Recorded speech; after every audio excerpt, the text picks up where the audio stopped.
keys. Don't let them take my soul.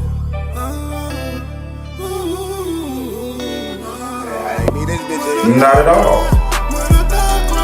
Giannis is still relying on his athleticism and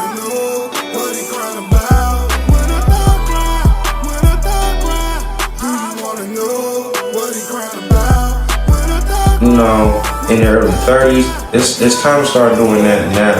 So when you are 50 or 60 and you got a couple billion in the bank, now you could live comfortably and not have to worry about it. Do you wanna know why I cry at night? Do you wanna know why I can't sleep at night? These niggas off, gon' take them out. 2 shots, pow, pow, take them out. Had a few ones try to take me out. Now I can't trust a damn soul. Own brothers against me. Should've never ever ever be the same. When a thug cry, do you wanna know what he crying about? When a thug cry, when a thug cry, do you wanna know what he crying about? When a thug cry, when a thug cry, do you wanna know what he crying about? When a thug cry, when a thug cry. Yo, welcome back. It's your boy Trillionaire Chuck, and yes, this is episode 39. We got some stuff to talk about. 2K25 ratings dropped. Someone on there ain't make the top 10. Find out who that is. Also, we finally know who gonna be the starting quarterback for the Pittsburgh Steelers when the season starts. But y'all know we got the best for last. Relationship talk. So, why wait? Let's get on in, man. Come on in. So, 2K25, they're now releasing their ratings, right?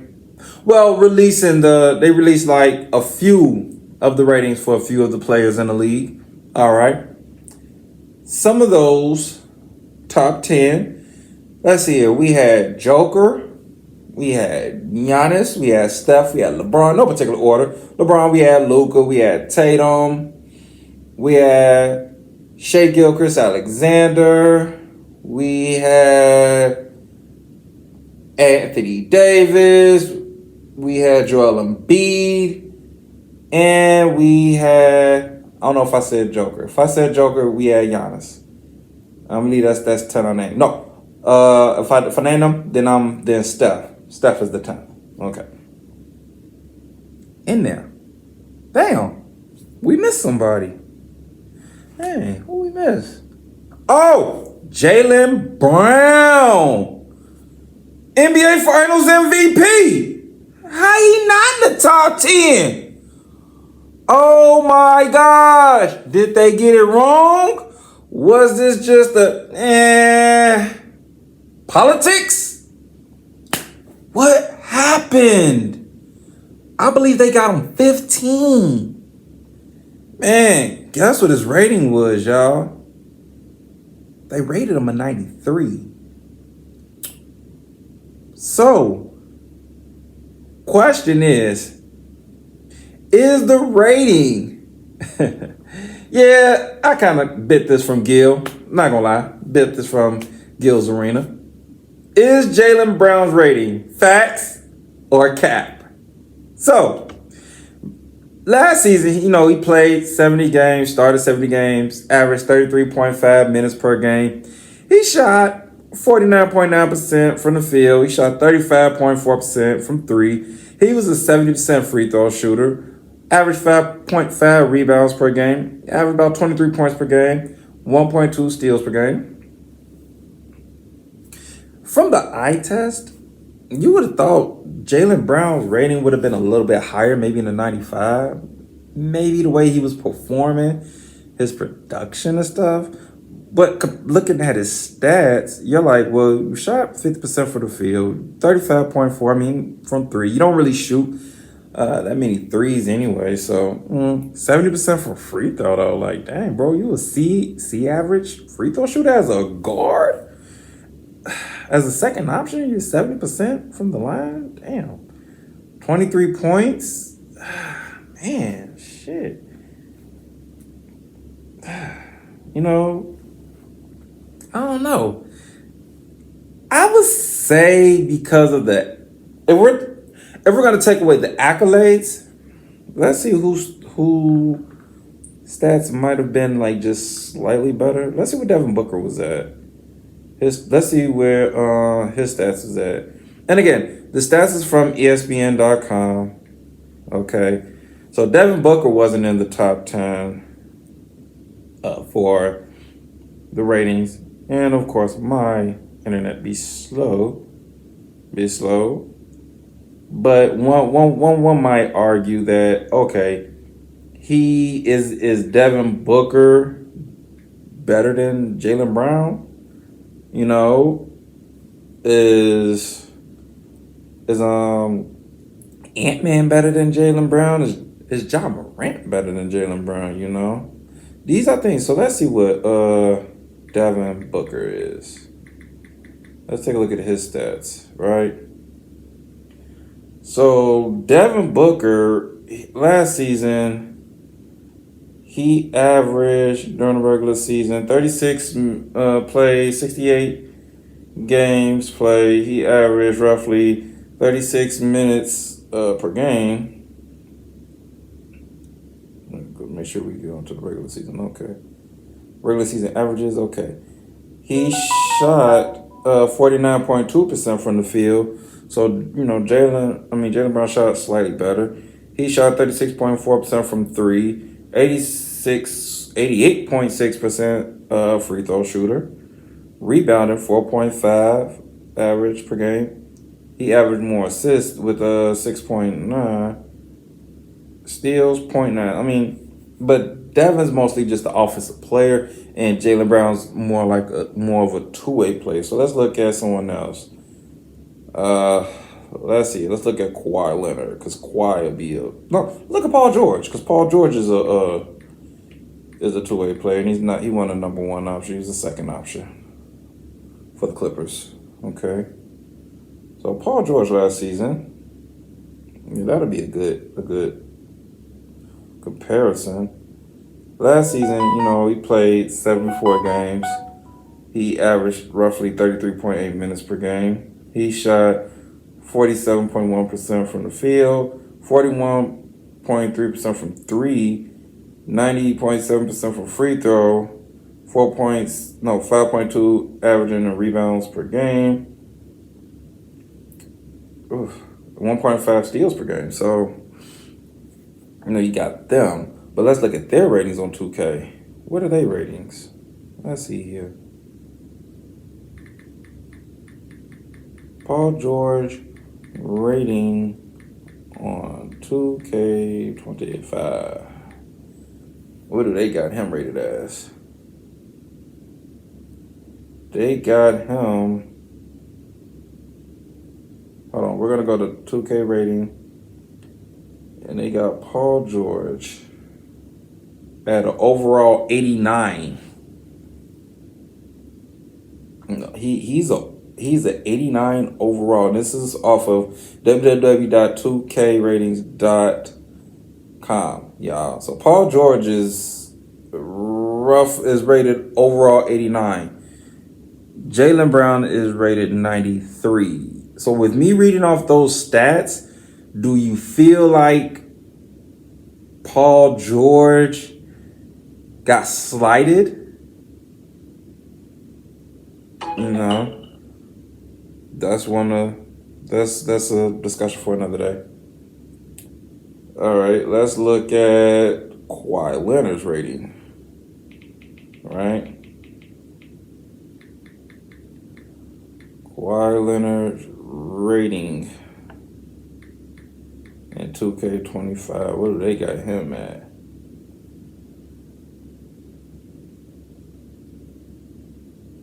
So they're saying, according to Sports Illustrated, that he is a 92 overall, right? Now, we can look at his numbers and see if he, was slighted. 92 overall for Kawhi, I mean, that's pretty much justifiable. He's number one option on damn near any team he's on. But Jaylen Brown is higher than him, and he's the number 2 option. Right? He's the number 2 option. Just like with Paul George being a number 2 option in Philly, right? Because the only time he was really a number 1 option was when he was playing with the Pacers.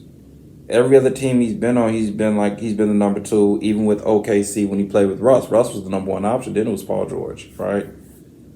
So let's go to ESPN.com and let's look at what Kawhi did for the season last year.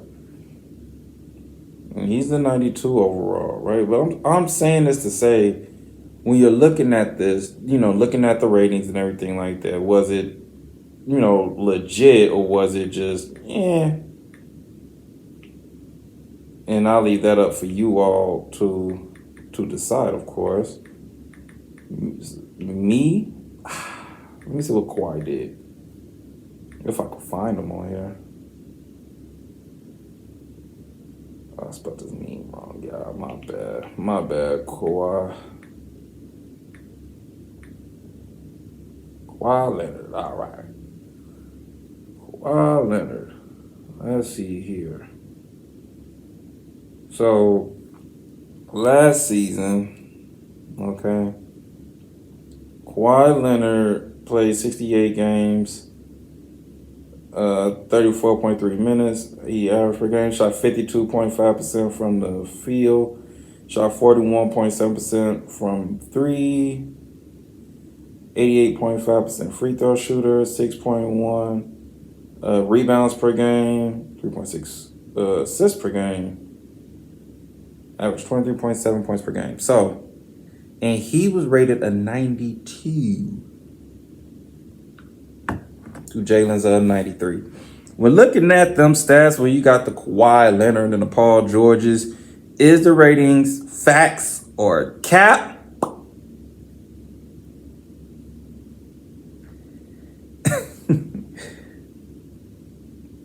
The rating? Let's look at one more person before I make my decision. Because again, Kawhi's the number 1 option. Paul George is the number 2 option, and Jalen's rated higher than Paul George. Okay, I didn't even look at Devin Booker. What was Devin Booker's rating on 2K25? Because Devin Booker's the number 2 option on Phoenix. Because everybody knows, if you think he's number 1, you're crazy. It's actually Kevin Durant's number 1 option. Devin Booker rating on 2K25. Devin Booker's rating is a 93, so he's tied with Jaylen Brown.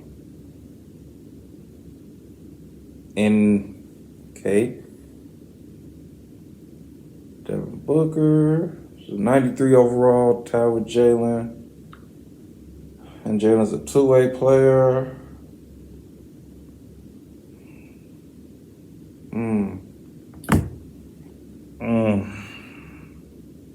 I mean, that's tough. It's a hard decision. I mean, because I'm not factoring in the award that he won, for Finals MVP. I'm not factoring in that in this debate. We're going just strictly off the numbers. Now, numbers. If we're gonna base it off the people I just named, right? The Devin Bookers, the Paul George, the Kawhis, they're not even in the top 10. Y'all might say cap, like, bro, you ain't nowhere near better than Booker and Kawhi and PG. You're nowhere near better than them, right? Some of y'all gonna say facts, but y'all gonna include that award. So y'all let me know in the comments what it is. Is it facts or is it cap? Trillionaire Chuck, off the numbers. Just off numbers, no knock to the player. Man, I'm gonna say Cap.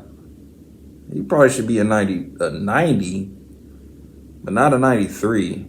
Because that means you're better than Paul George. And you're not. You're better than Kawhi Leonard. What was Kawhi's again? Kawhi Leonard, who's a two-way player. He's a 92, I believe. Yeah, 92. So you're better than Kawhi? And Kawhi's been the number one option since he left San Antonio? No, bro. No. So, yeah. But we're going to take a quick commercial break. Stay tuned. Don't go nowhere. We're back. So let's move along. Now, the Steelers named Russell Wilson as their starting quarterback over Justin Fields, okay? Sources from FoxNews.com. This was published August 28th of 2024. Okay, remember, during the offseason, Russell signed a one-year deal with the Steelers. Russell Wilson, 9-time Pro Bowl quarterback, Super Bowl champ. With the Broncos, he went 11 for 19 as a starter, 63.3% completion with thrown for over 6,594 yards, 42 touchdowns, 19 interceptions. Now, here's the thing.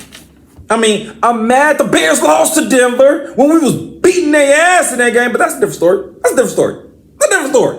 But the first half, remember, the Broncos was 4-11. During the second half of that season, Russell turned it on. It was 7-8. They almost made the playoffs. Right? I mean, I think was depending on. I mean, I would start Russell. I'm not gonna lie. I probably would start Russell Wilson and see how he fits with the team because he's more seasoned than Justin. He's a Super Bowl champion, so it's not like he doesn't know how to win, right? You just got to put the right pieces around him for him to be successful. And then Justin Fields as your backup, that's pretty damn good.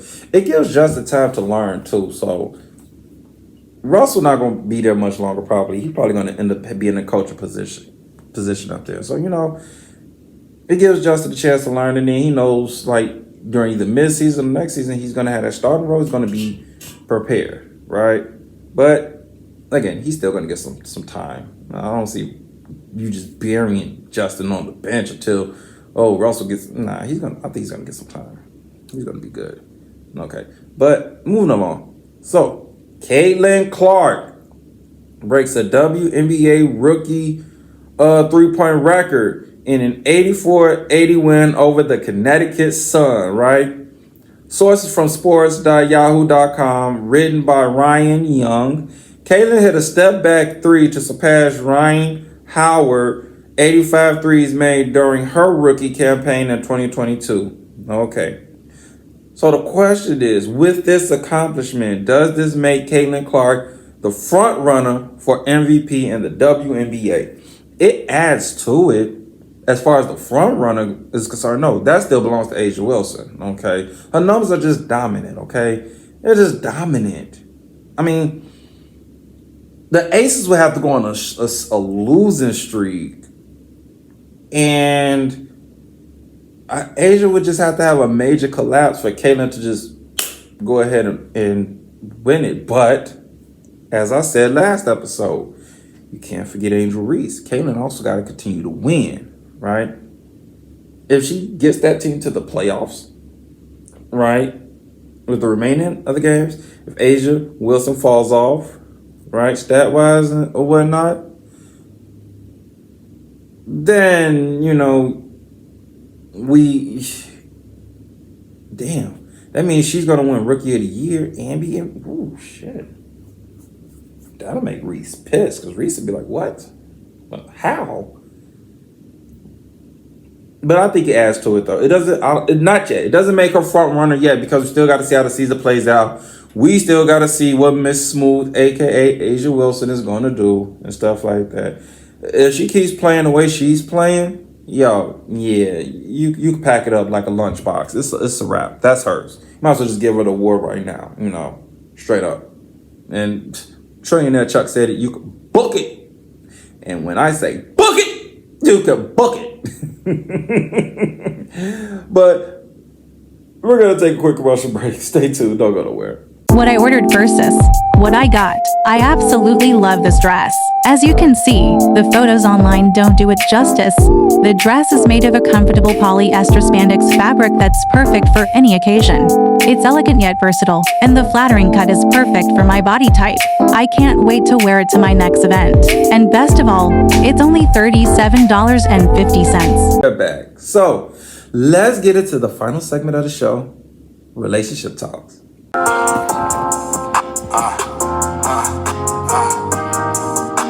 Okay, so play that clip for me, please. Spoiled. These women want to be the woman and the man. They want you to take care of them like a man, and then in return they want to wear the pants like they the man. Exactly. So it's like I'm taking care of you for you to wear the pants. You telling me you don't cook, don't clean, don't shut up, but you want me to buy you gifts, pay all your bills, and eat your pussy. And they complain. I can't complain. In their mind, subconsciously, they think that they can always find better. They think that every nigga is replaceable. Because in a DM, I had a girl one time tell me, she said, I got like $1.3 billion worth of niggas in my DM. And when I tell you she humbled me, I was sitting up next to that horn. When she said that, I did like this. I'm not saying that makes them have options because all them niggas in their DM, because all them niggas ain't gonna do what they want them to do. Exactly. But in their mind, they think a nigga can't tell me nothing. And they basically got a nigga, but they making him respect. But they not knowing that all them niggas in that DM ain't coming with no cash. They coming like, I'm famous. I'm who I am. Exactly. And these bitches be so groupied out that they would shit on a good nigga. They might have a nigga worth $500,000 that does everything for them, and a nigga worth $500 million that don't do nothing for them, and they'll go fuck that nigga for that got the $500 million and get nothing, and betray the nigga who got that $500,000. And then after he shit on him, she gonna come back and get mad at you because she got shit on. I would've went to go do that if you would've like. Okay, we're back. So the question is, are women spoiled now? So my mans was saying, women complain, women can't cook, women can't clean. Which these modern day women, majority of them cannot cook. I'm sorry. I don't know what happened, but they don't know how to cook. The ones that train that Chuck been encountering, they be like, I can't cook. I look at them like, wow. Then they're lazy. They don't want to clean. They're okay with letting the house get dirty. And then they brag about all these dudes in their DM like that's great. And you know what? You run into these women now that they do wanna, you want the man to do, and you still want to try to, steer the wheel in a relationship. It's not how shit works. Not for a real man. Because the real man is taking the control. He's holding he's making sure things get done. Right? Like I said this in the last few episodes ago. A woman's biggest power is her soft energy. She can get whatever the hell she wants if she just act like a woman. But the more you want to try to be the man and stuff, you get less, which causes y'all to struggle. It's like y'all are okay with that. Y'all okay with struggling, and that's wild to me. Because there's no man that's gonna come take the rings and then let you still dictate what he does in the relationship and what he does with his life. That ain't happening. Unless he's a simp. Now, if he's a simp, that's different. But a real dude is like, nah, we're doing it this way. Because a real dude's going to bring order, the structure into the relationship. He's laying the foundation, the groundwork of the relationship. A woman see that shit, be like, damn, what? He telling me what to what? We moving like this? Oh hell no! I want to be able to still do me. I still want to be able to go out and party and hang out and nah. But then like my last episode, like so then you want the dude? Do you respect the dude enough if he's paying for the shit? But see, now it gets interesting because if the dude falls on hard times, which happens, guys fall on hard times, is that woman you with still gonna respect you and submit? See, women be thinking like submit is just, oh, I bow to this man and do whatever he says. That's more controlling. No, submission is, hey, I'm out and I ain't messing around because no matter what, I'm with this guy because he's leading the ship. I trust in his leadership for him to lead and guide. I'm going to do my part to complement whatever his weakness is. I'm going to hold this house together while he's out making the money, okay? Legally, right? And when he's coming home, I'm going to pour into him as so he does to me, right? Not, he's telling her what to do. It's a respect thing that she has for him. When we are using this term submission, right? We can even look it up. Chuck like looking up shit. We're gonna say define submission in a relationship. So here we go. Submission, right, is basically defined as accepting and supporting a partner's influence without losing your identity or freedom. It can be described as a two-way street where both partners respect each other and are willing to accommodate each other's needs. Submission is not about fear or controlling. Ladies, submission is not about fear or controlling someone in an abusive way, but rather about gentle guidance, mutual respect, and leadership.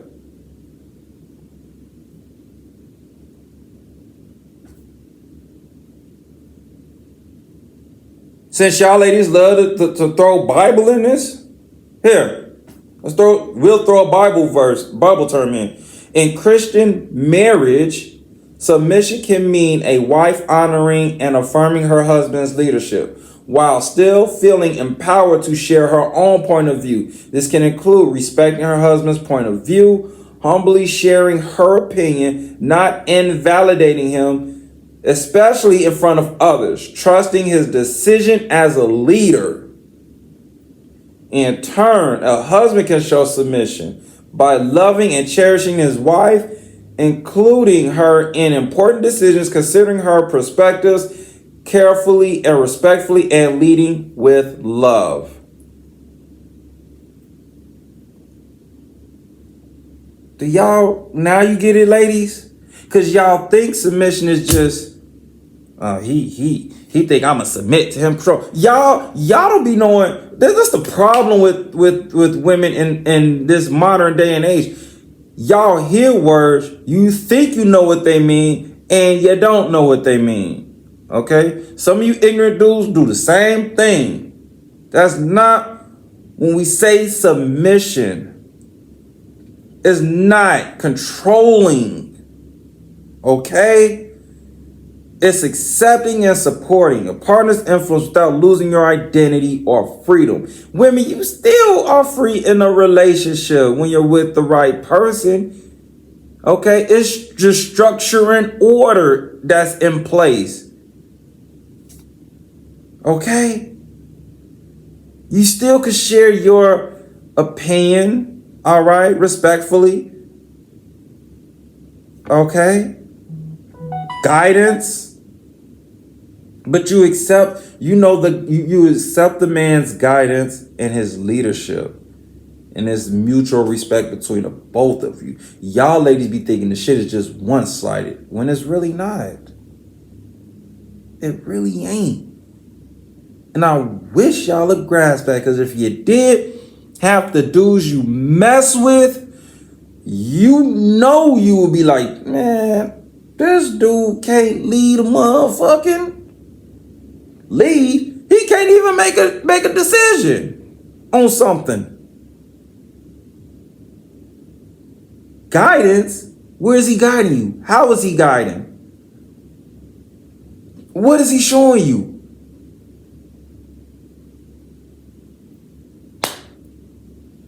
Like, y'all need to wake up. For real. Y'all really need to wake up. Like, man. I swear, cause y'all be falling for the dudes that don't give a damn about y'all, that'll shit on y'all. Like Buddy said, y'all date niggas that shit on y'all and then want to go back to the dude that really was concerned for your well-being and more. And then want to get on social media and say, niggas ain't nothing and all dudes are the same. No, chick, your selection is horrible. And we the ones that's telling you it's horrible. Your friends ain't gonna tell you, because your friends gonna always say it's always him, but your friends will never tell you it's you.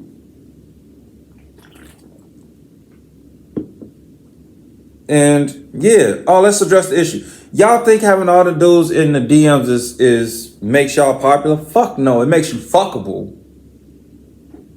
Because that's all we want to do. If we hitting you in your DM, I said this in the other show before. No, ladies, we just want to fuck, right? We trying to fuck. So that ain't nothing to brag about. Yeah, all the dudes in the DM, but all them ain't coming and genuinely caring about you. They ain't trying to wife you up. They trying to fuck. Y'all thinking, I got all these dudes want to be with me. No, you got all these dudes that want to fuck you. That's the difference. All them want to... You get the point.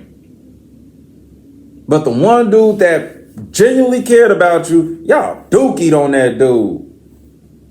Ew, no, I don't want him now. And then want to spin the block. Some of y'all spin the block. And they hit you. What they hit you with? Fellas? Hey, what's going on? What you been up to? Hey, what happened to us? Or, get that BS out of here. Make your next move your best move, as T.I. would say, okay? Play the next clip for me, please. You are not going to tell me that the only thing a man gets from a woman is nasty sex. How am I not going to tell you that? So you tell me what a man feel he get. No, since you know what a man feel a man get, tell me what a man feels he get. I'm not a man, so I'm not going to speak for a man. I'm up out of here. Bye. You just spoke for a man. Bye. You just sat here for 20 minutes telling me how a man feel what he get. That's all we get. That's not true. She ain't even listening. All we get is sex. You don't gotta go bust your ass to buy a car, a house, pay a mortgage. So like, is a kid not getting something? And this is why y'all don't care what men want. When we start telling you what men want, you got something to fucking say instead of listening. I don't have something to say. What I'm trying to tell you. You said it. It's already been stamped. You're supposed to be the what? Provider. We have the pressure. I have to figure out how to buy this house. 10 times the salary for the ring. Oh, there's a sound. What is that? Let me go downstairs and put my life at risk. When you on a yacht, you get to get invited to the yacht. I have to pay for the yacht. I have to bust my ass, acquire enough knowledge, wealth, and resources to buy the yacht for you to enjoy. All of what we gotta do to get this yacht, the cars y'all want to drive in, the vacations y'all like to go, the shoes and the bags you like, remember your birthday, help your mama out. We have to do a whole lot. And in the end, all we get is sex. So make sure it's nasty and wet. Okay. You see, my man's about to walk out of there. She got to talking crazy. So here's the question. What does a man get out of a relationship? ladies are getting mad and madder because dudes are asking that question, especially women with kids. When they meet a dude with no kids, we sit back like we looking at this like a business move, like an interview. You know, we're like interviewing them, right? We like, man, what do I get out of dating this woman with kids? Man, like, what do I get? Do I get a headache? Do I get a toxic person with baggage, or do I get someone that's matured, owned up to their mistakes, are progressing in life? Are they gonna accept me as a leader, and not my money? What do I get out of this? And ladies hate that shit.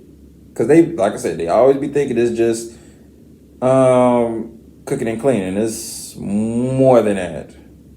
It's way more than that. Like he said, let's list this down. I want y'all to really grasp and understand this, okay? Y'all want us men to buy a house, ladies, right? Gotta buy a house, or gotta, have somewhere to stay, right? Y'all can stay with y'all parents, and dudes will still try to wife y'all up. But y'all, if a guy staying with his parents, y'all will be like, that nigga's broke. No, I'm not being with him, right? That's what y'all will do. Don't act like y'all won't. Y'all do that, okay? Dudes gotta buy the ring, because when a meme was going around about a girl buying a ring and proposed to a dude, a lot of y'all ladies took offense to that. Like, oh, hell no, I would never do that. I never do that. That ain't me. So the dude got to come out of pocket for the ring to marry you. So that don't cost y'all nothing, right? Y'all want to be on the boat, on the yacht, the dude buy the yacht. Y'all hope y'all get invited to the yacht. What did that cost y'all? Nothing. But you on the yacht. You with the yacht club. You're not a member of the yacht club, but you hanging with the yacht club, right? What did that cost you, ladies? Nothing. Nothing at all. The Lambo car, right? The Lambo. What that cost you? Nothing. But the guy has to have that for some of y'all, right? Some of y'all passenger princesses. I saw a chick on Facebook say, I am a passenger princess. What luxury car you gonna have me in? You know what that said to me? Gold digger. Gold digger, trying to dig on someone. Not Chuck though. Man, so what do we get? What do we get if we gotta come with all these things? If we gotta come with all these things, ladies, what is it that what do you think the man what's the man get? So now it went to the first date. Oh no, hell no. I can't go to fucking Steak and Shake Shack, or a fucking Golden Corral, a Chili's, a Olive Garden. You gotta take me to Fogo de Chao. And get mad if a dude be like, yo, I wanna fuck. And then be like, oh, that's all you men think about. Now you know how much this day cost? You want the high shit, but don't want to pay the price for it. You don't want to, y'all want something without giving something up for it. If that makes sense. Like the last clip said, the dude who make $500K and is genuine to the woman, majority of them, about 80%, 90% of the women will leave that dude for the dude that made 500 mil and don't give a fuck about him. But he got the bag. Boom, as soon as the bag gone, she gone, and she gonna try to circle the block to the 500K dude and be mad that you don't want him. Is it always about money in this situation? Y'all make it about money. Look what all y'all women talk about. Tell me what a dude gotta have outside of money that would make y'all stay in a relationship. I see it when I drive the streets of Chicago. When I'm out driving, filling up my gas tank and stuff like that, heading home. Like I said, I see homeless couples out there together, right? So it can't be about money. So what makes them stay together and they ain't got no money? But people with money have the highest divorce rate. What is it? And that's the thing. That's what's lost. What actually builds the relationship? It keeps the relationship together. It shouldn't be talks about, oh, what does a man get out of the relationship? And, women get all this, but the men get nothing. And ladies can't even provide the answer. Well, he's going to get crickets. The minute y'all understand what y'all can give a man in a relationship outside of vagina, then you'll start to see. It's gonna hit. It's gonna be like, damn, I just need the dude to just be there, to just lead and guide. We'll figure the money shit out later. As long as he knows where he's going in life, that should be enough to suffice for y'all ladies. Even if y'all have to go half, that should be enough for the 80% that's on Section 8. That's all right. Now we finna talk. Some of y'all struggling on Section 8. That's why y'all doing OnlyFans probably. Y'all on Section 8 doing OnlyFans because you're struggling with Section. Because y'all on OnlyFans because you're struggling trying to keep up with the Joneses. Some of y'all on Section 8 and y'all don't want that dude to go half with y'all. Y'all use that as a crutch too. That's crazy because it was only supposed to be temporary, but y'all use that as a crutch to get ahead in life. We say this to say, ain't nothing wrong with a 50-50 dude. Straight up. Ain't nothing wrong with that for some of you ladies. If he has to pay half of your expenses, y'all need to snatch that up. Because I'd rather have someone pay half than me struggling, paying it all. And on that note, that's my show for today. It's your boy Trillionaire Chuck saying this. Always remember to love yourself and each other.